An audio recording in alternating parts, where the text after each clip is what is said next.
There's been one contribution of $1,000, and everything else is $500 or below. In fact, 99.9% of it, I would say, is $100 or below. I understand you have a terminal brain tumor. Can you tell us what kind, in what lobe, and how that might affect your mental health? I will release my medical records when someone asks for a signed release. My tumor has been diagnosed, it has been confirmed, it has been verified by the Chicago Tribune, and I will not discuss my medical history at this point other than saying that there will be a list of my doctors up on larrysinclair.org later this afternoon, and anyone interested in contacting those doctors for medical records can do so at your own expense. And I will release them. I have a question. Are you alleging that Senator Barack Obama has something to do with the murder or death of the gentleman you were talking about from his church? Mr. Young? Yes. It's my belief that that's exactly what has transpired, and that's why I have contacted the Chicago Police Department. It's also why I provided Detective Robert McVickers with the information that he specifically requested.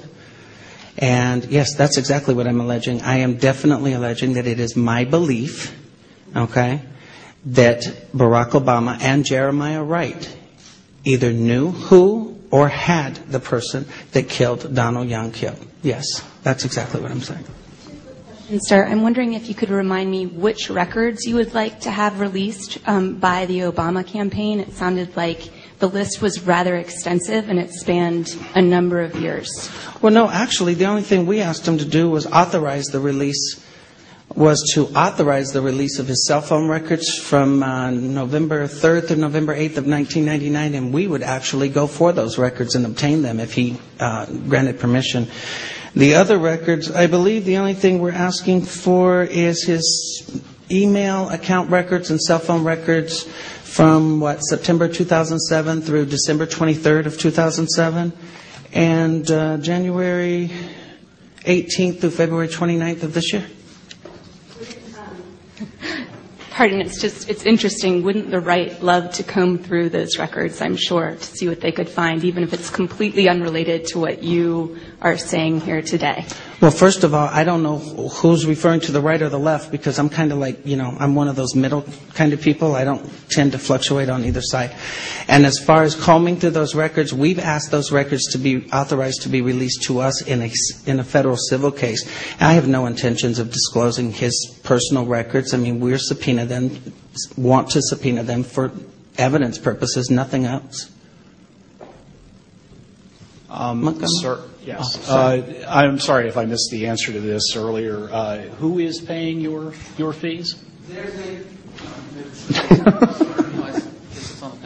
On Larry's website, there's a PayPal button to donate to his legal fund, which is me. And like Larry's other PayPal account, I've gotten maybe $5,000, nothing over $500, and most of them, like Larry's, are small ones. And we got a few checks in the mail, but nothing over $100. Exactly. Are you in negotiations to write a book or any other paid media? Sir, and let me make this clear for everyone, I am not negotiating with anyone for any selling of stories, book publications of any kind, paid media appearances of any kind. What I want the media to do is to take the story, understand it, get the facts straight from me as opposed to the internet, and you make your decision whether or not it's something that the American voter needs to be informed of. You do that, I'm done. Okay? I have not attempted to make any money from this. I don't want any money from this. I don't even want any notoriety from this. I really want you to let this guy ask a question. Okay. I had a few questions. First of all, you said that you became aware when Obama gave his speech at the Democratic Convention. Why didn't you keep your cell phone records with when Mr. Young called you? Like, were you billed for the cell phones? Actually, the cell phone records, you need to understand something. My cell phone numbers at that time, and in fact my cell phone currently, is through a division of Sprint Nextel called Boost. Those records are available to me online for a 45-day period.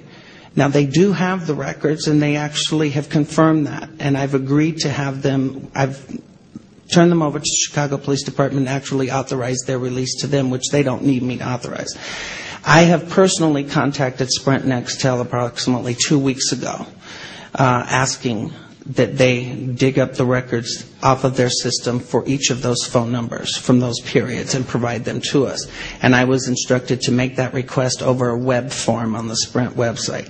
And if anyone here has Sprint or Sprint Nextel, you will know that Sprint is probably the worst cell phone provider company to deal with. But I will be getting them, and like I said, they have confirmed that those records are available.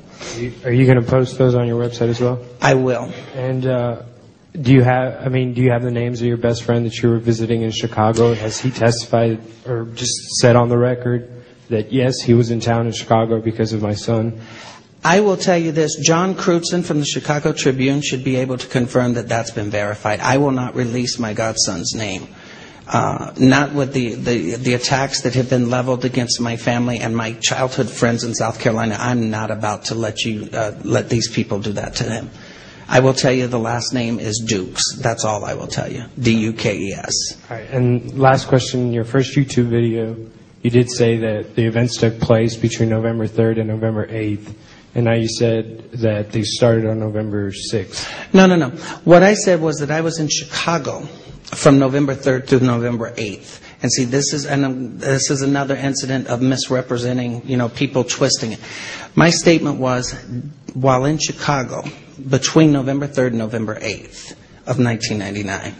Okay? I've always stated, as far as dates, it would be November 6th and November 7th of 1999. Yeah.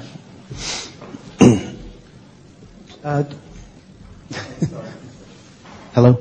This is a question for both of you. I just want to know, do either of you, what is your position on Barack Obama, whether or not he should be president, and how do these allegations inform your decision? That's between me and the voting booth, so I'll let Larry answer that. As far as me, I've always been straight up, and I said I've never told anyone not to vote for the man. In fact, I personally thought that he was somewhat charismatic, but my whole thing is I don't prefer either one of the three, honestly.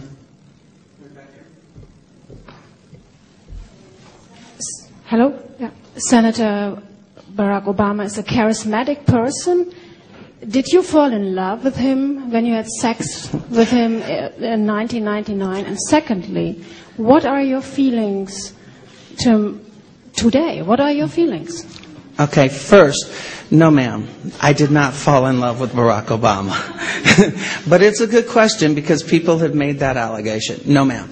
And Barack Obama is only charismatic, by being molded that way. All right. Once you take the teleprompters and the lights out from in front of him, you get a whole different person. And as far as my feelings now, those are my feelings. I think you're looking at someone that is completely fake, plastic, that has been made up and put out in front of the American voter, and that's been allowed to walk away from any serious questions about any of his own personal actions. That's what I think. Well, ma'am, nothing personal. Okay. So now I'm going to have to, and don't take this in a disrespectful manner, but let me ask you this. In your entire lifetime, you've never had a one-night stand? I mean, I'm sorry, but, let's deal with reality here. Let's not act like, people go around and fall in love. I mean, that's the biblical way, but it doesn't happen.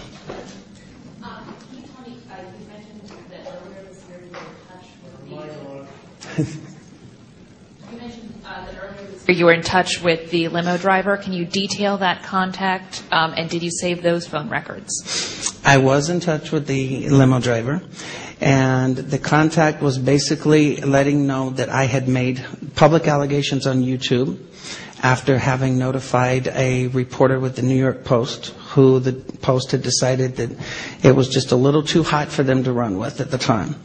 I was informed that if, in fact, the story broke and this individual felt that there was enough media coverage where he was safe, then he in fact would come out and corroborate those statements.